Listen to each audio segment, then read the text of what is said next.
दोस्तों, बहुत से योगा ऐसे होते हैं जो देखने में सिमिलर होते हैं, यानी कि एक समान होते हैं।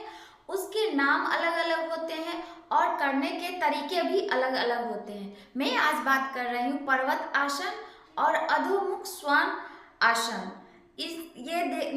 जब हम करेंगे तो आपको पता चलेगा जो एक ही आसन है, नहीं इसमें थोड़ा सा डिफरेंट होता है और दोनों का मतलब आपको लगेगा जो एक ही है, लेकिन उसमें दोनों अलग अलग होते हैं, लेकिन दोनों के फायदे सेम होते हैं।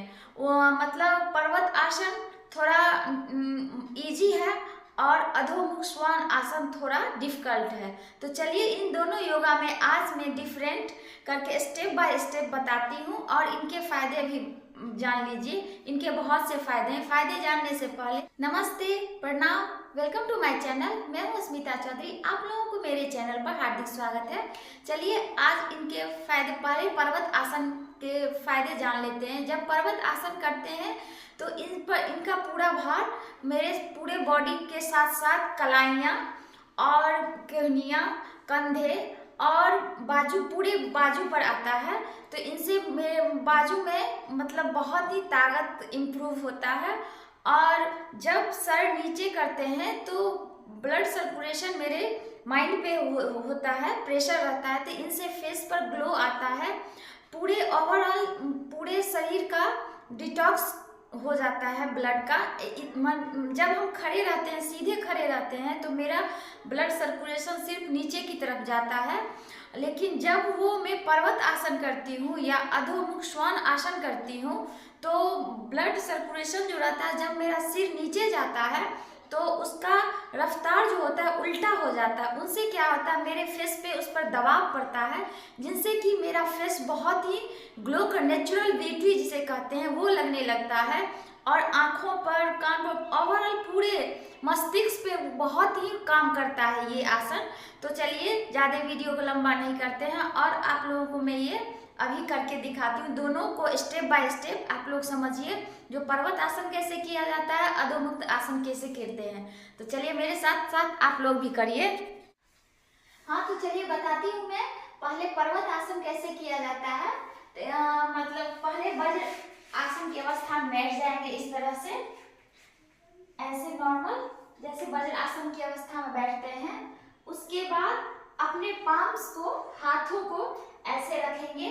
आपको ध्यान रखना है जो मतलब मेरा हाथ, केहनियाँ और कंधे एकदम सेम रहना चाहिए दोनों हाथों का।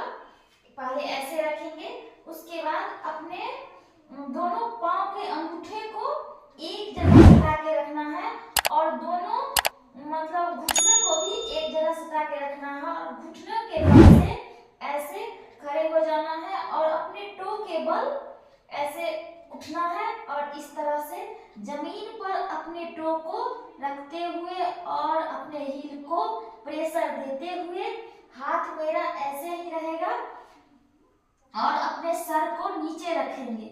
आप देखो, देखने में ये लगेगा जो दोनों मतलब पर्वत आसन और अधोमुख श्वान आसन एक है, लेकिन इस दोनों के करने के तरीके अलग हैं। हम अभी मैं दिखाऊंगी इस तरह से।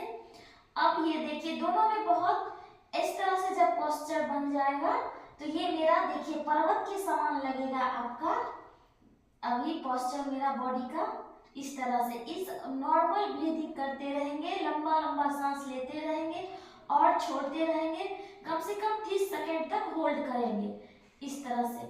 और मेरे अंगूठे और घुटने और हील सब एक दूसरे से जुड़े रहेंगे और हाथ भी मेरा इस तरह से रहेगा। अब इस अवस्था में 30 सेकेंड तक होल्ड करेंगे। चलिए नॉर्मल सांस लेते रहेंगे, काउंट करते हैं 1 2 3 4 5 6 7 8 9 10। इनसे देखिए पूरा बॉडी का मसल बहुत ही स्ट्रांग होगा और बहुत ही इसके फायदे भी है। मैं अभी बताई थी, जो मेरा जब ब्लड सर्कुलेशन नीचे आता है तो बहुत ही फायदे होते हैं, फेस से लेके माइंड से लेके सभी पर। फिर नॉर्मल ऐसे घुटने के ऊपर आ जाएंगे इस तरह से और रिलैक्स करेंगे आराम से इस तरह से। ये मेरा हो गया माउंटेन, पर्वत आसन। अब चलिए मैं आपको अधोमुख दूसरा आसन करके दिखाती हूँ। हाँ तो चलिए दूसरा अधोमुख श्वान आसन ऐसे करेंगे।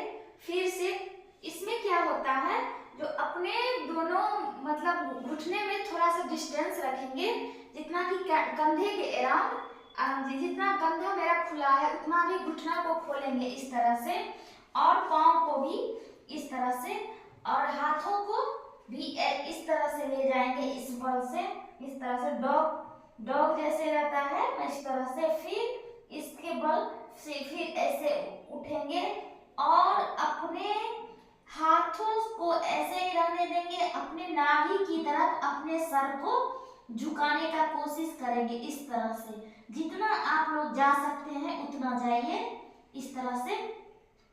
देखिए उसमें क्या था, दोनों मेरा हील जो था सटा हुआ था, इसमें कंधे की तरफ कंधे जितना मेरा खुला हुआ है, हिप जितना, दोनों हिप में जितना गैप है उतना रखेंगे, पाँव को, अंगूठे को और एड़ी को इस तरह से। और उसमें था जो ऐसे रहना है, इसमें है जो नाभि की तरफ आप जितना हो सके अंदर आइए और श्वास नॉर्मल ब्रीदिंग करते रहेंगे, इनहेल एक्सहेल, और इसको भी 30 सेकेंड तक होल्ड करेंगे इस तरह से।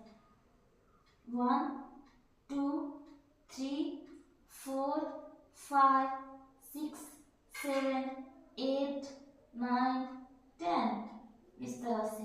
फिर आराम से घुटने पर आ जाएंगे और फिर से वज्र आसन की अवस्था में आ जाएंगे। यही अंतर है दोनों में। आप लोग अभी देख लिए हैं, इसको ट्राई करिएगा। दोनों के देखने में एक है लेकिन करने की तरीके अलग हैं, फायदे भी एक ही है, थोड़ा मोड़ा अंतर है। हाँ तो आप लोग को मैं अभी बता दी हूँ दोनों में अंतर, और दोनों के फायदे भी सेम ही है लेकिन अंतर है करने का। तो आई होप आप लोगों को वीडियो अच्छा लगा हो तो प्लीज लाइक शेयर सब्सक्राइब करिएगा। तब तक के लिए बाय, टेक केयर, मिलते हैं नेक्स्ट वीडियो में।